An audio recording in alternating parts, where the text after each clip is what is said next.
Thanks for watching. Don't forget to like, comment, share and subscribe to Mufti Tariq Masood, famous scholar. سورہ یونس میں اللہ نے اپنی قدرت کے دلائل بہت اہتمام سے بیان کیے ہیں. اکان للناس عجبا ان اوحینا الیہ. لوگوں کو اس پہ تعجب ہو رہا ہے کہ ہم نے ایک انسان پر وحی کر دی اور وہ لوگوں کو خوشخبری دے رہا ہے کہ جو ایمان لے کر آئے گا اس کے لیے جنت اور جو کفر کرے گا اس کے لیے جہنم کی آگ. لوگ کہہ رہے ہیں یہ کیسے ہو سکتا ہے؟ یعنی اللہ کا انداز دیکھیں بیان کا. اکان للناس عجبا. لوگوں تمہیں اس میں تعجب کیوں ہو رہا ہے کہ ہم نے ایک پیغمبر کو تمہاری طرف بھیجا جو تمہیں بتا رہے ہیں کہ اچھا عمل کرو گے تو جنت ملے گی, برا عمل کرو گے تو جہنم. تو اس میں تعجب کی کون سی بات ہے؟ لوگ کہہ رہے ہیں نہیں یہ نہیں ہو سکتا, یہ نہیں ہو سکتا. پھر اللہ نے اپنی قدرت کی دلائل دیے کہ دیکھو تمہارا رب وہ ہے جس نے آسمانوں اور زمین کو بنایا. دیکھیں اللہ کی ذات ایسی ہے جس سے انسان سب سے زیادہ غافل ہوتا ہے. اس وقت دنیا میں اللہ کا جو ٹاپک ہے نا, معاذ اللہ, وہ سب سے فضول ترین ٹاپک ہے. آپ تجربہ کر کے دیکھ لیں, 4 آدمی بیٹھے ہوئے ہوں, کسی بھی ٹاپک پر بات کریں سب دلچسپی لیں گے. آپ بزنس کی بات شروع کر دیں سب کے کان کھڑے ہو جائیں گے. کیا خیال ہے؟ آپ 4 شادیوں کی بات شروع کر دیں خوشی سے بے ہوش ہو جائیں گے. آپ صحت کی بات شروع کر دیں سب کے کان کھڑے ہو جائیں گے. اللہ کی بات کریں گے تو بوریت ہونا, بولو بوریت شروع. یا کیا باتیں شروع کر دی اس میں. تو اللہ اپنا انٹروڈکشن کرواتا ہے قرآن میں جگہ جگہ کہ سب سے زیادہ تو تمہاری زندگی میں جس کا کردار مؤثر ہے نا وہ میری ذات ہے. سارے تصرفات میں کر رہا ہوں, پیدا میں نے کیا, کائنات کو میں نے بنایا. اور تمہاری ڈکشنری میں سب سے کم, تمہاری زبان پہ سب سے کم جس کا نام آتا ہے وہ میری ذات ہے. تو اللہ اپنا تعارف کروا رہا ہے, ان ربکم اللہ الذی خلق السماوات والارض. وہ رب ہے جس نے آسمانوں اور زمینوں کو پیدا کیا, اور جعل الشمس ضیاء, سورج کو اس نے کیسی روشنی بنایا, والقمر نورا, اور چاند کو اس نے روشن کیا, اور فی اختلاف اللیل والنہار, آسمانوں اور زمینوں کے دن اور رات کے عدلنے بدلنے میں تمہارے لیے بہت بڑی بڑی نشانیاں ہیں. اور اللہ نے فرمایا ان الذین لا یرجون لقاءنا ورضوا بالحیاۃ الدنیا. جو لوگ اس دنیاوی زندگی پہ راضی ہو کے بیٹھ گئے ہیں کہ بس اسی دنیا کے لیے دوڑ دھوپ کرنی ہے, اپنا کاروبار, اپنے بیوی بچے, اپنے بحریہ ٹاؤن کے 2-3 پلاٹ سنبھال کے بیٹھ گئے, میری گاڑی, میرا بنگلہ, میری صحت, میرے وہ جو جم میں جاتے ہیں نا وہ میرے ڈولے بنا کے ہوتے ہیں نا, بس ان کو اسی کی فکر ہوتی ہے. اور قمیضیں اتار کے شیشے کے آگے کھڑے ہو کر دیکھ رہے ہوتے ہیں کتنا تھا میں, کتنا ہو گیا اور کتنا باقی ہوں. ٹھیک ہے, جم والا یہی کر رہا ہوتا ہے نا, پرانی تصویر دیکھ کے کہے گا میں اتنا سا تھا, اتنا ہو گیا اور اتنا باقی رہ گیا, یعنی اتنا مزید اپنے اوپر گوشت چڑھانا ہے. تو آج ہر آدمی کی فکر کیا ہے؟ دنیا. کماؤں, کھاؤں, اچھی صحت ہو, اچھی عزت ہو, پیسہ ہو, بس. تو اللہ نے ان لوگوں کو دھمکی دی, ان الذین لا یرجون لقاءنا, جن کو ہم سے ملاقات کی امیدیں نہیں ہیں, وہ بھول گئے آخرت کے دن کو. ورضوا بالحیاۃ الدنیا, اسی دنیا پہ مطمئن ہو کے بیٹھ گئے. وطمئنوا بہا, مکمل اطمینان ہے اس کو اس پر کہ بس ہم ٹھیک ہیں. والذین هم عن آیاتنا غافلون, اور کائنات میں ہم نے اپنی قدرت, اپنے وجود, اپنی توحید اور آخرت کے برحق ہونے کے جو دلائل رکھے ہیں ان دلائل سے وہ غافل ہو گئے. دلائل سے کیسے غافل ہوتا ہے انسان؟ نشانیاں دیکھتا ہے, ان نشانیوں سے عبرت نہیں پکڑتا, فائدہ اٹھاتا ہے اپنا دنیاوی. جیسے دودھ جب آپ پیتے ہیں, قرآن کہتا ہے دودھ اللہ کی ایک نشانی ہے. جہاں قرآن نے دودھ کا ذکر کیا نا تو قرآن کیا کہتا ہے؟ ان فی ذلک لآیات لقوم یتفکرون. اس دودھ میں غور و فکر والوں کے لیے نشانیاں ہیں. کیسے نشانیاں ہیں؟ قرآن کہتا ہے نسقیکم مما فی بطونہ, سوکھا چارہ تم جانور کو کھلاتے ہو.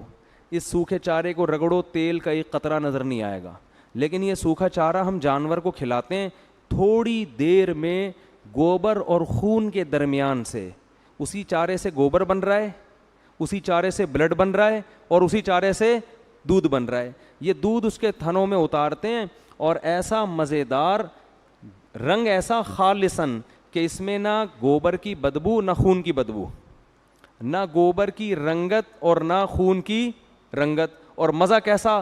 سائغ للشاربین، پینے والوں کے حلق میں پھسلتا چلا جاتا ہے. بنایا کس سے؟ سوکھے چارے سے.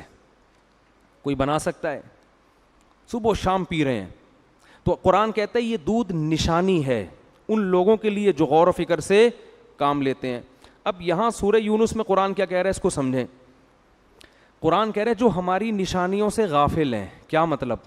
نشانیاں استعمال بھرپور طریقے سے کر رہے ہیں لیکن اس نشانی سے عبرت حاصل نہیں کرتے. آپ دودھ صبح و شام پی رہے ہیں، فائدہ اٹھا رہے ہیں، کیلشیم ملے گا، یہ ملے گا، وہ ملے گا، اس پہ غور کرنے کے لیے تیار نہیں ہے کون سی طاقت اور قدرت ہے جو یہ دودھ، جس نے یہ دودھ کی مشینیں بنائی. یہ مشین خود بخود نہیں بن سکتی.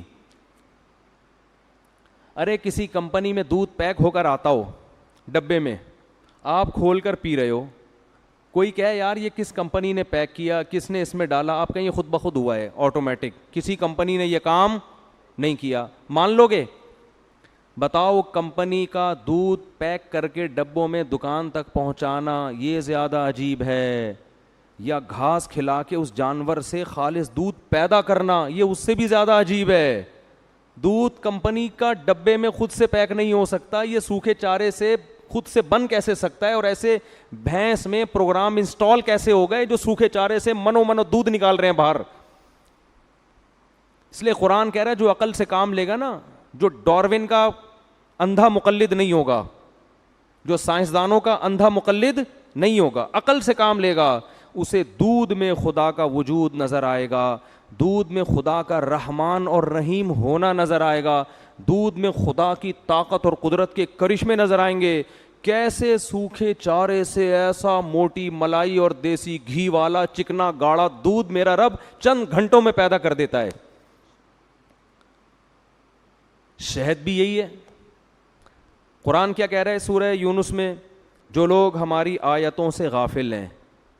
آیتیں کیا ہیں؟ یہ جو جتنی کائنات میں چیزیں ہیں نا یہ سب اللہ کی آیتیں ہیں. آیت کہتے ہیں علامت کو، سائن. سائن بورڈ ہمیشہ کسی چیز کا پتہ بتا رہا ہوتا ہے. بہت مشکل ہے یار، نہیں آ رہی سمجھ میں. دیکھو سائن بورڈ جو لگا ہوا ہوتا ہے نا اس لیے نہیں ہوتا کہ اس بورڈ کو پکڑ کے گلے لگا کے چومو، وہ خود مقصود نہیں ہوتا، وہ کسی اور چیز کا بتا رہا ہوتا ہے.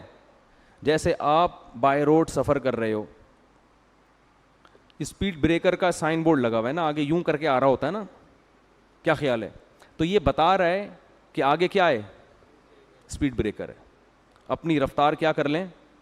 بولو آہستہ. آپ نے اس سائن بورڈ کو دیکھا، کھڑے ہو گئے آپ کہہ رہے بڑا خوبصورت ڈیزائن ہے اس کا، میں اپنی قمیض پہ بھی ایسا ڈیزائن بولو بنواؤں گا. اور اسپیڈ آہستہ کرنے کے لیے تیار بولو نا یار نہیں ہو. اس کا مطلب آپ اسے سائن بورڈ نہیں سمجھتے، آپ اس کو ایک اسکریپ کے لیے بیچنے کے لیے ایک اچھا، جیسے وہ جو چرسی ہوتے ہیں نا وہ اس طرح کے سائن بورڈ اکھاڑ کے لے جاتے ہیں. وہ کہتے ہیں یہ تو زبردست چیز ہے یار، اس میں وہ ٹین کی چادر لگی ہوئی ہے، تو یہ گٹر کا ڈھکن جو وہ بیچ دیتے ہیں، تو یہ کیا ہے؟ گٹر کے جو ڈھکن ہے نا یہ چرسیوں کا بہترین بزنس ہے. اب پتہ نہیں چرسی نظر نہیں آ رہے آج کل، یا تو سارے مر گئے ہیں یا چرس پینا چھوڑ دیے. پہلے بہت نظر آتے، ہیروئن چی بہت ہوتی تھی، چرسی تو اب بھی ہیں، ہیروئن چی نظر نہیں آ رہے. خیر ہیروئن مہنگی ہو گئی ہے، ان کو پتہ ہے بھائی ریٹ مال ہیروئن کے، کہہ رہے ہیں ہیروئن مہنگی ہو گئی ہے اس لیے. اچھا ایک چرسی یہاں گھوم رہا تھا، چرس نہیں مل رہی تھی، کسی نے کہا تھانے چلے جاؤ وہاں ملے گی. تو پریشان تھا نا چرس کہاں سے ملے گی، کسی نے بتایا کہ تھانے کے علاوہ یہ کہیں بھی نہیں، پتہ نہیں سچ کا غلط کا. تو آپ نے کیا کیا؟ اسی سائن بورڈ کو اصل سمجھ لیا. تو اللہ فرماتے ہیں جو دنیا میں جتنی چیزیں ہیں نا یہ سائن بورڈ ہیں سارے. شہد ہے، دودھ ہے، جانوروں کا گوشت ہے، پہاڑ ہیں، سمندر ہیں، دریا ہیں، مچھلیاں ہیں، کون سی ایسی پھول ہیں، پھول کتنا خوبصورت کھلتا ہے، حبم متراکبا، اور جو دانے نکلتے ہیں نا اناج، وہ اناج کی تہیں چڑھی ہوئی ہوتی ہیں، ایسے ترتیب سے دانے نکلتے ہیں. بھٹے کو دیکھ لو، مکئی کا کیسا خوبصورت دانے ترتیب سے، انار کے دانے کیسے پیکنگ ہوتی ہے ان کی. ذات الاکمام، ان کے اوپر کم ہوتی ہے، کم پیکنگ ہوتی ہے. کیلے کو دیکھو کیسی خوبصورت پیکنگ. ہر چیز اللہ قرآن میں کہہ رہا ہے کہ یہ کیا ہے؟ نشانی. کیا مطلب؟ اسے دیکھ کر یہ علامت ہے کسی اور چیز کی، یہ علامت ہے اس بات کی کہ یہ کائنات خود سے نہیں بنی. اگر بنی ہوتی ایسی عجیب و غریب چیزیں اس میں نہ ہوتی، خود سے ایسا کچھ بن نہیں سکتا. اس بات کی علامت ہے اسے کسی نے بنایا. نمبر 2، اس بات کی علامت ہے وہ اکیلا ہے، کیونکہ ایسی طاقت اور قدرت کسی اور کے پاس نہیں ہے، اس جیسا کوئی دوسرا نہیں ہے. اس کی بھی علامت ہے وہ انسانوں پر بڑا مہربان ہے. اس کی بھی علامت ہے اس نے بلا وجہ لوگوں کو پیدا نہیں کیا، ورنہ کیوں اتنے احسانات کر رہا ہے؟ بس ویسے ہی مارنے کے لیے. اس کی بھی علامت ہے کہ اس نے آزمائش کے لیے پیدا کیا، کون شکر کرے گا اور کون ناشکری. اور اس کی بھی علامت ہے کہ جب شکر ہوگا تو اگر ثواب نہیں مل رہا اس شکر کا اور گناہ کا عذاب نہیں مل رہا تو پھر شکر کا فائدہ نہیں اور ناشکری کا نقصان نہیں. تو یہ اس کی بھی علامت ہے کہ قیامت قائم ہوگی اور شکر گزاروں کو بدلہ ملے گا اور ناشکروں کو عذاب ملے گا، کیونکہ اس دنیا میں بدلہ نہیں ملتا. تو ان سب چیزوں کی نشانیاں ہیں.